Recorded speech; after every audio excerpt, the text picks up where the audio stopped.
أعوذ بالله من الشيطان الرجيم بسم الله الرحمن الرحيم يسألونك عن الخمر والميسر قل فيهما إثم كبير ومنافع للناس وإثمهما أكبر من نفعهما ويسألونك ماذا ينفقون قل العفو كذلك يبين الله لكم الآيات لعلكم تتفكرون في الدنيا والآخرة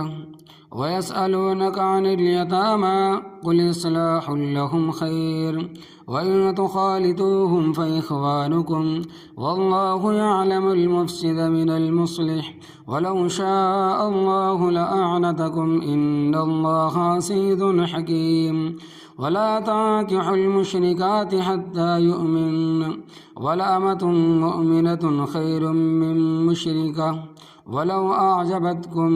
ولا تنكحوا المشركين حتى يؤمنوا ولعبد مؤمن خير من مشرك ولو أعجبكم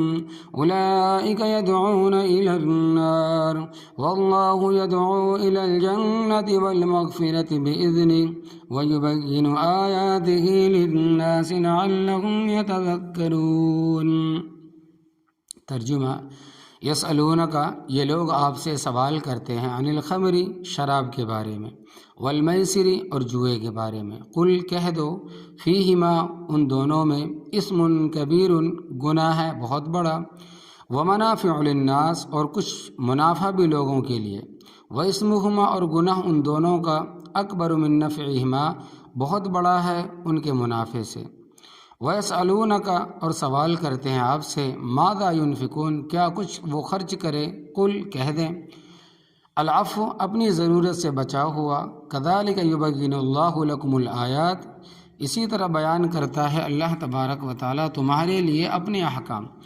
لعلکم تتفکرون، تاکہ تم غور و فکر کر سکو، فی الدنیا، دنیا کے معاملات میں، والآخرتی، اور آخرت کے واسطے، وَيَسْأَلُونَكَ، اور وہ لوگ آپ سے سوال کرتے ہیں، عن الیتامى، یتیموں کے بارے میں، قل اصلاح لہم خیر، آپ کہہ دیں ان کی اصلاح بہت ہی بہتر ہے، وَإِن تُخَالِطُوهُمْ، اگر تم ان سے مل کر رہنا چاہو، فَإِخْوَانُكُمْ، پس تمہارے بھائی ہے، وَاللَّهُ يَعْلَمُ الْمُفْسِدَ، اور اللہ تبارک و تعالیٰ جانتا ہے فسادی کو، من المصلح، اصلاح کرنے والے سے، وَلَوْ شَاءَ اللَّهُ، اور اگر اللہ تبارک و تعالیٰ چاہتا، لَأَعْنَتَكُمْ، البتہ تمہیں مشقت میں مبتلا کر دیتا، ان اللہ، بے شک اللہ تبارک و تعالیٰ، عزیز، غالب ہے، حکیم، حکمت والا ہے، وَلَا تَنكِحُوا الْمُشْرِكَاتِ، اور نہ نکاح کرو تم شرک کرنے والی عورتوں سے، حَتَّى يُؤْمِنَّ، یہاں تک کہ وہ ایمان لے آئیں، وَلَا أَمَةٌ، اور البتہ لونڈی، مُؤْمِنَةٌ، مومن، خیر، بہتر ہے، من مشرکہ، شرک کرنے والی عورت سے، ولو اعجبتکم، اور اگرچہ وہ تمہیں پسند آئے، ولا تنکحوا المشرکین، اور نہ نکاح کر کے دو اپنی بہنیں اور بیٹیاں مشرکوں کو، حتی یؤمنوا، یہاں تک کہ وہ ایمان لے آئے، والعبد مؤمن، اور البتہ مومن غلام، خیر، بہتر ہے، من مشرک، مشرک سے، ولو اعجبکم، اور اگرچہ وہ مشرک تمہیں بھلا لگے، یعنی اچھا لگے، اولئک یدعون الی النار، یہ لوگ دعوت دیتے ہیں آگ کی طرف، واللہ یدعو، اور اللہ تبارک و تعالیٰ دعوت دیتا ہے، الی الجنہ، جنت کی طرف، والمغفرۃ، اور بخشش کی طرف، باذنہ، اپنے حکم سے، ویبین آیاتہ، اور بیان کرتا ہے اللہ تبارک و تعالیٰ اپنی آیات، للناس، لوگوں کے لیے، لعلہم یتذکرون، تاکہ وہ نصیحت حاصل کریں۔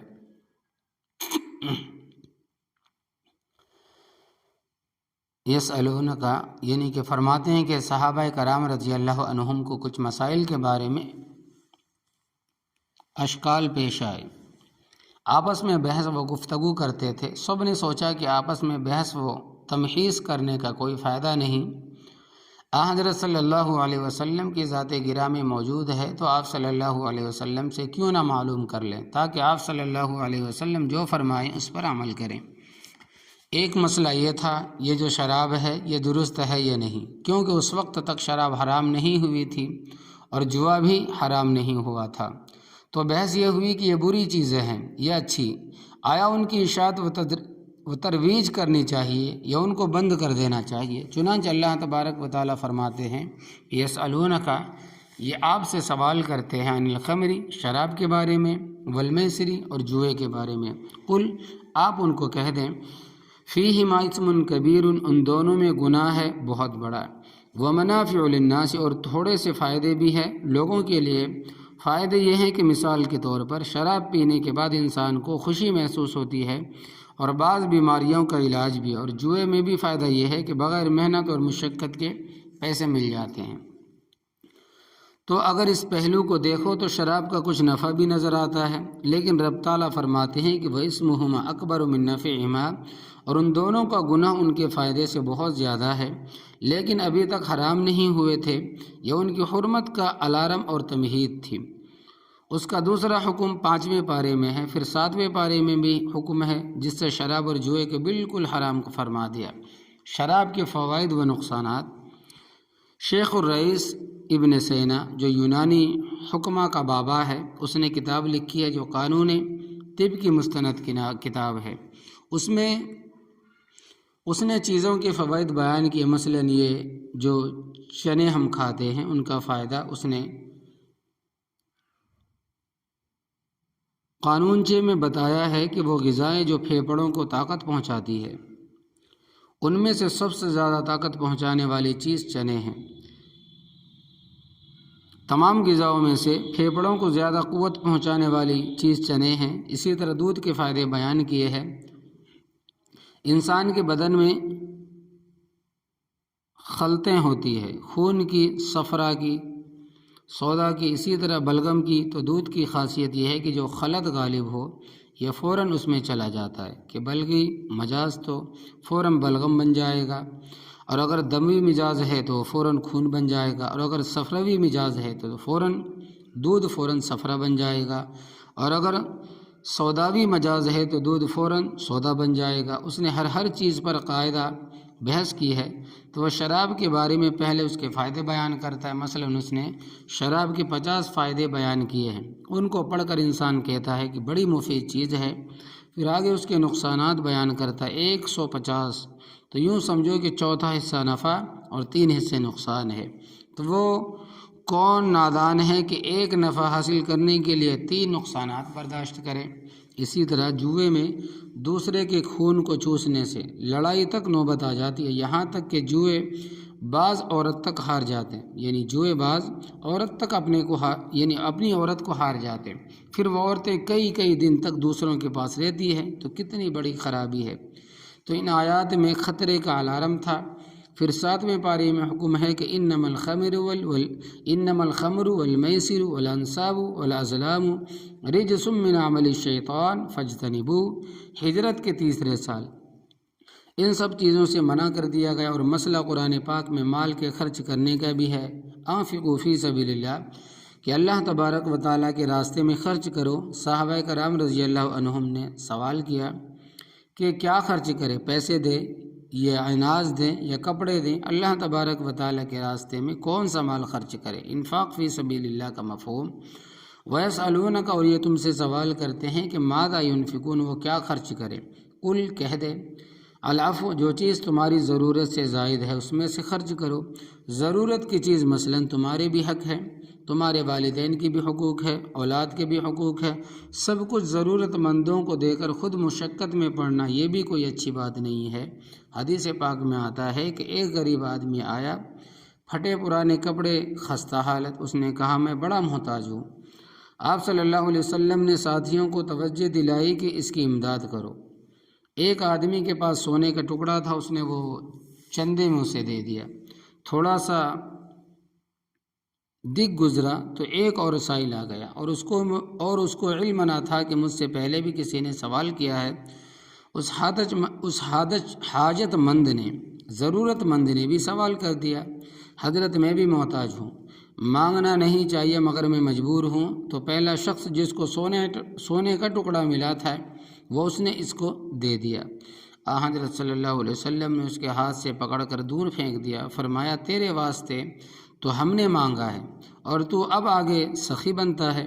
پہلے اپنی ضرورت پوری کر، اس کے بعد اوروں کو دو۔ تو اپنی ضرورتیں پوری نہ ہو تو ایسی حالت میں صدقہ خیرات کوئی معنی نہیں رکھتا۔ اس کے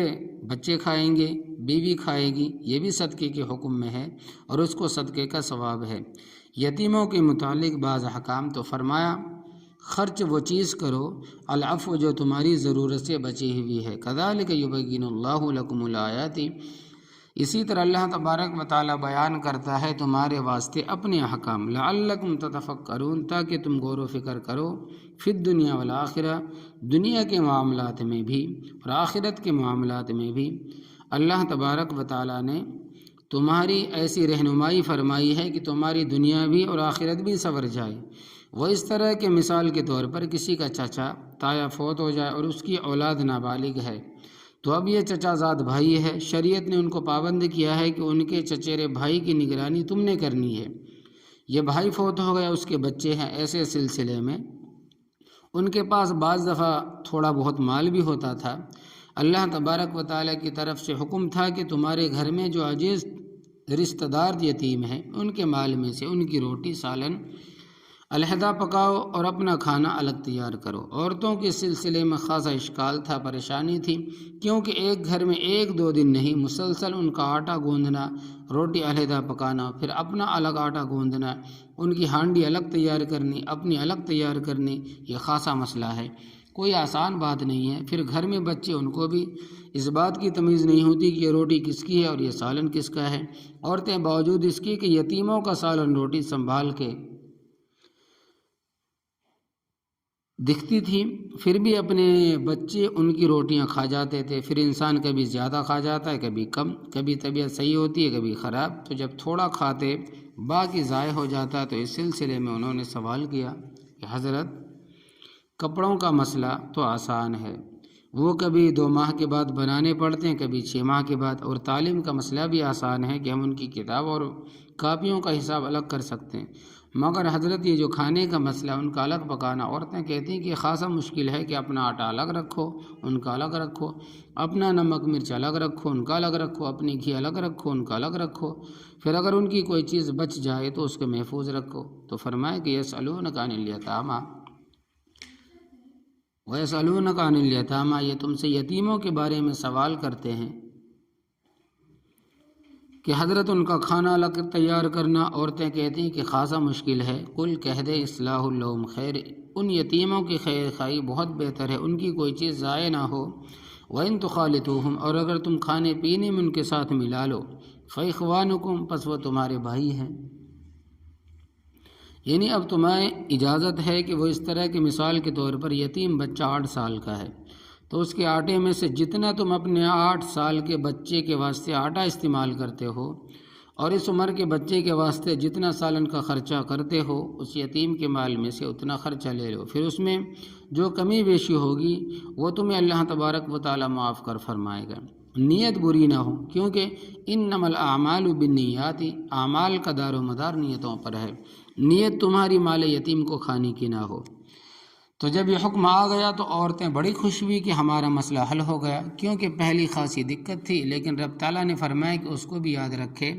واللہ یعلم المفسد من المصلح، اللہ تبارک و تعالیٰ تم میں سے فساد کرنے والوں کو اور اصلاح کرنے والوں کو بخوبی جانتا ہے، کہ تم ہیلے بہانے سے یتیم کا مال کھانا چاہتے ہو یا اس کے مال کی اصلاح کرتے ہو۔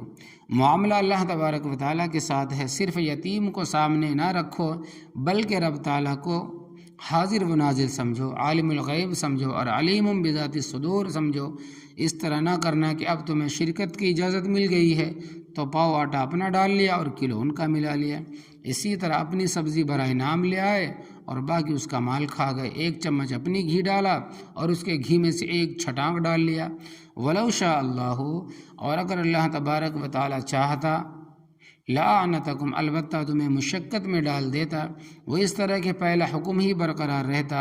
ان اللہ عزیز حکیم، بے شک اللہ تبارک و تعالیٰ غالب اور حکمت والا ہے۔ اور مسئلہ وَلَا تَنكِحُوا الْمُشْرِكَاتِ، اور نہ نکاح کرو تم شرک کرنے والی عورتوں سے، یعنی مشرکہ سے، حتیٰ یؤمننا، یہاں تک کہ وہ ایمان لے آئیں، چھٹے پارے میں یہود و نصارہ کی عورتوں کے ساتھ نکاح کی اجازت دی گئی ہے، ان شرائط کے ساتھ کہ جن کا لحاظ ضروری ہے لیکن پسندیدہ نہیں ہے۔ نکاح کے چند اصول۔ حضرت صلی اللہ علیہ وسلم نے نکاح کے اصول بیان فرمائے کہ عورت میں 4 خوبیوں کو دیکھا جاتا ہے۔ لحسنہا، اس کا حسن و جمال بھی دیکھو، کوئی حرج نہیں ہے۔ ولحسبہا، ان کے خاندان کو بھی دیکھو۔ ولمالہا، مال بھی دیکھو، کوئی حرج نہیں۔ ولدینہا، اور دین کو بھی ملحوظ رکھو۔ فاظفر بذات الدین، لیکن ساری شکلوں سے زیادہ دین کو ترجیح دو، کیونکہ دین دار ہوگی تو اولاد پر بڑا اثر پڑے گا گہرا۔ ہم نے بہت ساری ایسی صورتیں دیکھی ہیں کہ مائیں بے دین ہیں تو اولاد بھی بے دین، مائیں نیک ہے تو اولاد بھی نیک، کیونکہ اولاد پر زیادہ اثر ماں کا ہوتا ہے۔ ماں پہلا مدرسہ ہے بچوں کے لیے، تو فرمایا مشرک عورتوں سے نکاح نہ کرو یہاں تک کہ وہ ایمان لے آئیں۔ ولامۃ مؤمنۃ، اور البتہ لونڈی مومنہ، خیر من مشرکۃ، بہتر ہے مشرک عورت سے۔ ولو اعجبکم، اگرچہ مشرک عورت جو آزاد ہے تمہیں بڑی اچھی لگے گی۔ اس زمانے میں غلاموں کو اس طرح حقیر سمجھتے تھے جس طرح آج کل لوگ کمی کو سمجھتے ہیں، کیونکہ ظاہر بات ہے کہ اونچے خاندان کا آدمی کسی کمی لڑکی سے حتی الوسع نکاح کرنے کے لیے تیار نہیں ہوتا۔ اور فرمایا ولا تنکحوا المشرکین، اور اپنی بیٹیاں اور بہنیں تم نکاح کر کے نہ دو مشرکوں کو، حتیٰ یؤمنوا، حتیٰ کہ وہ ایمان لے آئے۔ لیکن آج تو بڑا فتنے کا دور ہے، کئی باطل فرقے ہیں، مثلا قادیانی ہے، منکرین حدیث ہے، رافضی ہے، بہائی ہے، ذکری ہے، شرک میں ڈوبے ہوئے لوگ ہیں۔ ان چیزوں کو سوچنے والے کے رشتے میں بڑا فرق، مگر آج تو صرف یہ دیکھتے ہیں لڑکا خوبصورت ہو، تعلیم یافتہ ہو، بزنس مین ہو، کار کوٹھی بنگلہ ہو، اور ہو بھی اس کا اپنا، اور الٹی مانگ نکلی ہوئی ہو، یعنی فیشن والا ہو، بس بچی کا ہاتھ اس کے ہاتھ میں پکڑا دیتے ہیں، اس کی فکر نہیں کہ اس کا ایمان رہے گا یا نہ رہے گا۔ یاد رکھو، رشتہ کرتے وقت سب سے پہلے دیکھو کہ اس کا عقیدہ بھی صحیح ہے یا نہیں، اس کی وجہ سے ہماری بچی کا ایمان بھی رہے گا یا نہیں رہے گا، آخرت بنے گی یا خراب ہوگی۔ حضرت ابو دردہ رضی اللہ تعالی عنہ کی لڑکی جوان ہو گئی، عزیز رشتہ داروں نے ایک لڑکا تلاش کیا، خوبصورت، تعلیم یافتہ، اچھے گھر کا، اور آ کر حضرت ابو دردہ رضی اللہ تعالیٰ عنہ کو بتایا کہ ہم نے تمہاری بچی کے لیے رشتہ تلاش کیا ہے اور وہ فلاں آدمی ہے۔ حضرت ابو دردہ رضی اللہ تعالیٰ عنہ نے فرمایا کہ میں نے وہاں رشتہ نہیں کرنا۔ انہوں نے کہا کہ حضرت لڑکے میں کوئی عیب نہیں ہے؟ فرمایا نہیں۔ کیا بے دین ہے؟ فرمایا نہیں۔ مال نہیں؟ فرمایا وہ بھی ہے، گھر بھی ہے، سب ضرورتیں پوری ہیں، مگر ان کے گھر میں لونڈیاں کام کرتی ہے، تو میری بچی کو ساس اور خسر کی خدمت کا موقع نہیں ملے گا، جس سے جنت ہاتھ سے نکل جائے گی۔ اللہ اکبر کبیرہ۔ اب دیکھیں کہ صحابہ کرام کا نظریہ اور نیت کیا تھی اپنی بچی کے بارے میں۔ آج تو عورتیں کام کے بارے میں کہتی ہیں کہ ہم پر مصیبت پڑ گئی ہے، بس ہمیں تو تم ٹرے میں کھانا رکھ دو، ہم کھا لیں گی۔ یاد رکھو، یہ جو گھر کے کام ہے عورتوں کے لیے، یہ جنت ہے۔ غرضے کہ حضرت ابو دردہ رضی اللہ تعالی عنہ نے انہیں بچی نہ دی۔ آج ہمارا دور ہے، ہم نے کہنا ہے کہ بچی نے چولہے کے پاس نہیں بیٹھنا، اس نے روٹی نہیں پکانی، کپڑے نہیں دھونے، جھاڑو نہیں پھیرنی، فلاں کام نہیں کرے گی، برتن صاف نہیں کرے گی، وغیرہ وغیرہ۔ ہاں کپڑوں استری پھیر دے گی، کپڑوں پر استری پھیر دے گی۔ فرمایا کہ والعبد مؤمنون، اور البتہ مومن غلام خیر من مشرکین، بہتر ہے مشرک سے، ولو اعجبکم، اگرچہ وہ مشرک تمہیں شکل و صورت کے اعتبار سے، مال و لحاظ سے، تعلیم کے لحاظ سے بہت اچھا لگے، کیونکہ اس واسطے کہ اولئک یدعون الی النار، یہ لوگ جو شرک کرنے والے ہیں تمہیں آگ یعنی دوزخ کی دعوت دیتے ہیں، واللہ یدعو الی الجنہ، اور اللہ تبارک و تعالیٰ تمہیں جنت کی دعوت دیتا ہے، والمغفرہ، اور بخشش کی۔ اور ایک سنیں کہ ایک شخص ہے محمد علی، مرحوم نے ایک عورت کے ساتھ نکاح کیا تھا جس کا نام رتن بائی تھا، وہ پارسی مذہب سے تھی، وہی محمد علی جناح جس نے پاکستان کو علیحدہ کیا ہے، اور خسر کا نام تھا دشنا پٹیٹ۔ بعد میں انہوں نے کوشش کی اور وہ کامیاب ہو گئے کہ بیوی مسلمان ہو گئی، لیکن ان کی لڑکی پارسی عقیدے پر ہے اور ممبئی میں مقیم تھی۔ آج کل وہ امریکہ میں ہے، معلوم نہیں وہ زندہ ہے یا مر گئی۔ باپ نے پورا زور لگایا لیکن وہ ایمان نہ لائی، کیونکہ ماں کی ابتدائی دور کا اس پر اثر تھا۔ اسی طرح ڈاکٹر عبدالستار، جس کو ڈاکٹر خان کہتے ہیں، عبدالغفار خان بھائی، اس نے انگریز عورت میم کے ساتھ نکاح کیا تھا، باوجود اس کے کہ اس کو سب نے منع کیا کہ تیری پہلی بیوی موجود ہے، اگر دوسری بیوی کرنا چاہتا ہے تو تجھے یہاں رشتے مل سکتے کیونکہ تیرا خاندان اونچا ہے، لیکن اس پر عشق کا بھوت سوار تھا۔ نکاح کے بعد اس میم سے لڑکی کی پیدا ہوئی،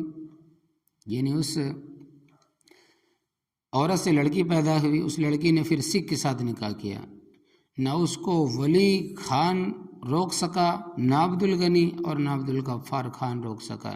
اس لیے اللہ تبارک و تعالیٰ فرماتے ہیں کہ تم مشرکوں کے ساتھ نکاح کرو گے تو وہ تمہیں دوزخ کی دعوت دیں گے، اللہ تبارک و تعالیٰ تمہیں جنت کی طرف دعوت دیتا ہے، والمغفرت اور مغفرت کی دعوت دیتا ہے بِإِذْنِهِ ہی اپنے حکم سے، وَيُبَيِّنُ آیَاتِهِ لِلنَّاسِ اور بیان کرتا اللہ تبارک و تعالیٰ اپنی آیات لوگوں کے لیے، لَعَلَّهُمْ يَتَذَكَّرُونَ تاکہ لوگ نصیحت حاصل کریں۔ اللہ تبارک و تعالیٰ ہمیں نصیحت کرنے والوں میں سے بنائے اور اپنی اولاد کی نگرانی کی توفیق عطا فرمائے، آمین یا رب العالمین۔ اللہ تبارک و تعالیٰ ہمیں بھی، ہماری اولاد کو بھی، ہماری نسلوں کو بھی قبول عطا فرمائے، اور اللہ تبارک و تعالیٰ ہمارے دین و اسلام کی،